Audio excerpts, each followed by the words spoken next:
All right, let's get it. He said he robbed the whole school. I gotta hear this. The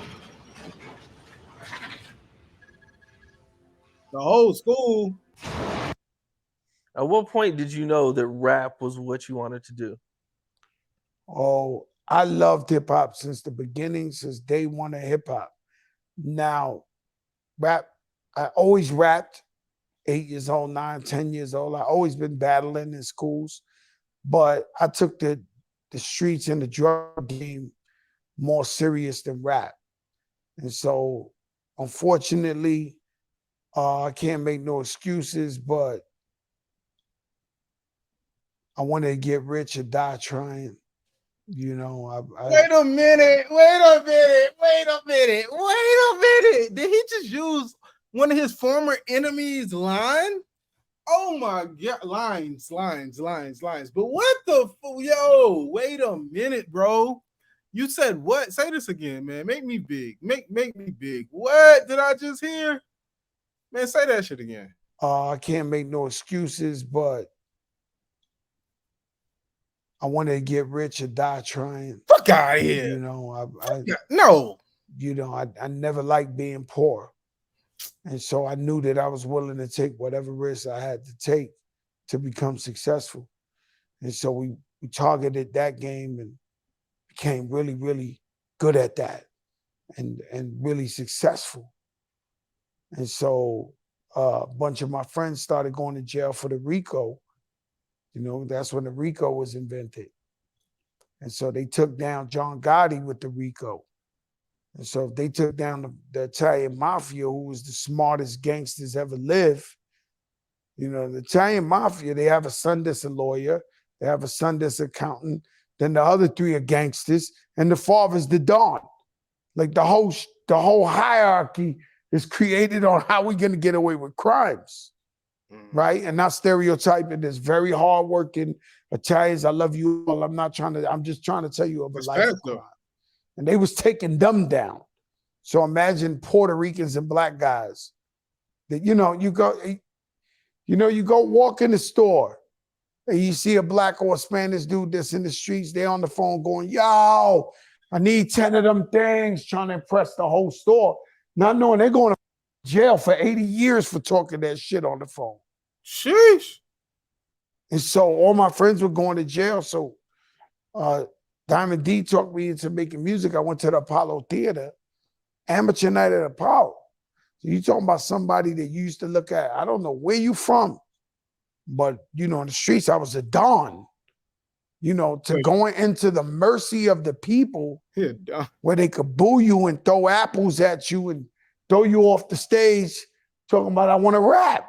I'm trying to convince kingpin guys, yo, I'm going to rap. They like, you out of your mind. Are you kidding me? You like, you got spots. You got everything you want. I'm like, nah, I'm trying to change my life. So thank God I changed my life. And when I did that, a bunch of my friends, they still in jail. From that time. Damn. They still in jail. From the 80s. Bro. How old were you when you jumped off the porch? Like 40 years. I was 14. So I couldn't get along with my father. I love my father dearly. But he was like really, really strict. And we bumped heads a lot. You know, he was damn near a dictator or a tyrant in my house. And, you know, I can't blame them. I had a great mother, great father. They're hard workers. My father never used drugs. My mother never used drugs. I was the black sheep. I was the one who came out wanting to get the money. I was very aggressive. It's very equivalent to this movie called Extraction. You seen Extraction? I have. You ever seen the first one? You saw the first one? The little Indian kid that was willing to cut his finger off, that was chasing, I was like him. Like I was determined to get the attention. You know, I was 14 hanging out with the biggest living legends in the Bronx and Harlem. Like I was 14, little kid, you know, the toughest in that age, but really going to dinner with the kingpins of all kingpins sitting there. Wow. But like, how that makes sense if your family was like, you know what I'm saying? Together and whatnot.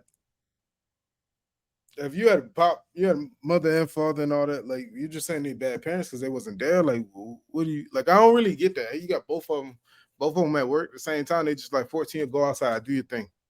Like, I don't really get that. You talking about you having dinner? That's nighttime, my nigga. What the fuck? I mean, I don't know. I guess you know what I mean.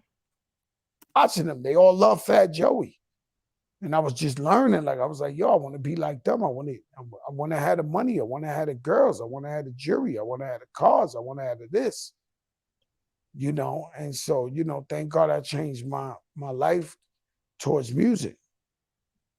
Yeah, for sure, man. What were you like in high school? Terrible. The biggest bully. I once robbed my whole gym. The whole gym. Like 70 like kids robbed them? without a gun. Like, yo, everybody give me your coats, give me your Walkmans, give me your this. Some of the kids I was actually cool with. And I was like, yo, run it. Everybody, run it. I couldn't even carry it. Some of the guys I robbed had to help me carry the stuff with them. Terrible. You know, and then no, ain't no way. I'm cool. Like, listen, I'm cool with you when you rob me. We not cool. You rob me and I'm helping you take the stuff. I'm not doing that. I'm not helping you take my jacket or what. Like, come on, bro. You can't fit the jacket. You big. Come on, man. Like, we not doing that, Fat Joe. What was the point of that? They threw me out of that school. Yeah. Morris High School. Fuck out of here. And I made a deal with my mother that I was going to be a good guy. And I honored that. You know, when I went to South Bronx High School, I got into a problem the first day with some big dudes, and they was talking shit. I was talking shit, you know, because I always been Fat Joe.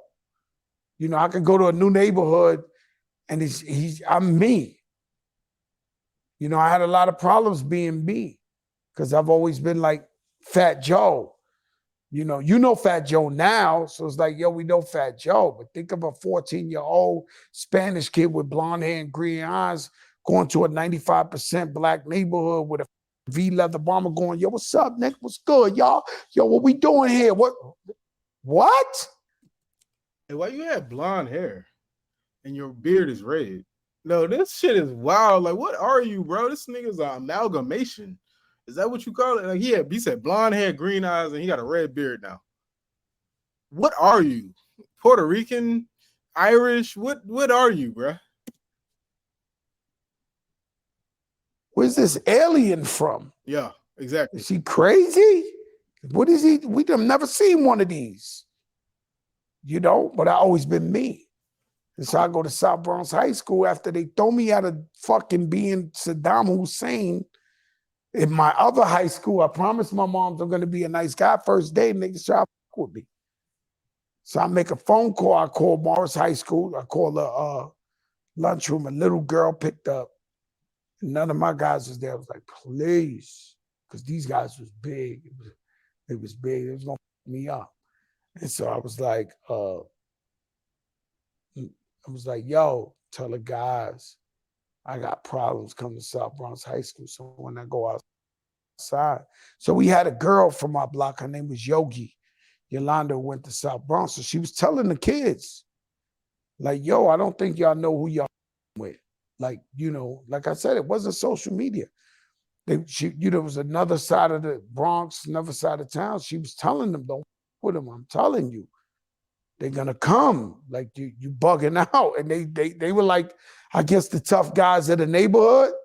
So 3 o'clock, they waiting for me outside. So I'm like, here we go again. I got bullied my whole junior high school. Then I become the bully. Now I'm getting bullied again, right? So I walk outside, and when I walk outside, they ready to fuck me up, and we ready to fight. I'm gonna fight them. And I look across the street. The whole crew runs across the street. 100 Terror Squad guys. Bottles, all type of shit they in. And I stop. And I tell the guys, yo, I try to tell y'all I'm not the one. So now my guys from Morris, who just see me get kicked out of robbing 70 guys by myself, are like, and I was like, no, I told my moms I'm gonna change. I'm gonna give y'all a pass because I told my moms I'm gonna be a nice guy. But now y'all know you don't ever try to disrespect me. So then South Bronx High School was sweet for me.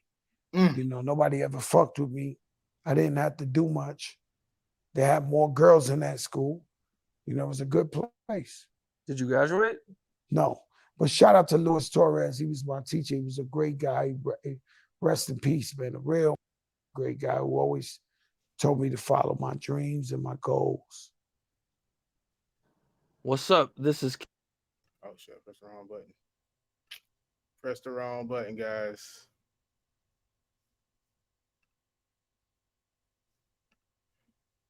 Hey, I gotta say that's a wild story. But ain't no way I'm helping you rob me. You know what I'm saying? Ain't no way I'm helping you rob me. He got kicked out, went to another school, almost got jumped because it was bigger. He had to call people. That's hey, Fat Joe. I didn't know Terror Squad was deeper than you. I didn't know it was like, so was you the leader of Terror? No, he wasn't the leader, he was 14. So like he ended up like holding the flag later on. He became a leader. That's what's up. I wonder if Terror Squad's still out there, like like some OGs from Terror Squad. They gotta be out there. That's what's up though. Like, that's what's up. Like, I didn't know it was deeper than that. I can get that makes sense of why he's out here. Because this music don't like I said, like music don't sound like he got carried a lot, but like I guess back in the day it was about, you know what I'm saying? It wasn't necessarily skills about being tough and stuff like that. So like with him being one of the tough guys, he can run up to the station, play this song. If you don't play the song, we gonna, you know what I'm saying? Put the pause on your XYZ. So I get it. I ain't mad at that story though. I ain't mad just that robbing me and 70 people. I get it because later on, like if you don't give it up, you got 100 people that's gonna pull up on you. But I ain't helping you take my stuff, bruh. And like, come on, bruh. I'm just saying, that's crazy. Like, share, subscribe, hit the notice, hit some comments. Let me know how y'all feel about this story. Would y'all help Fat Joe steal y'all stuff? Because it wouldn't be me. And we out, man.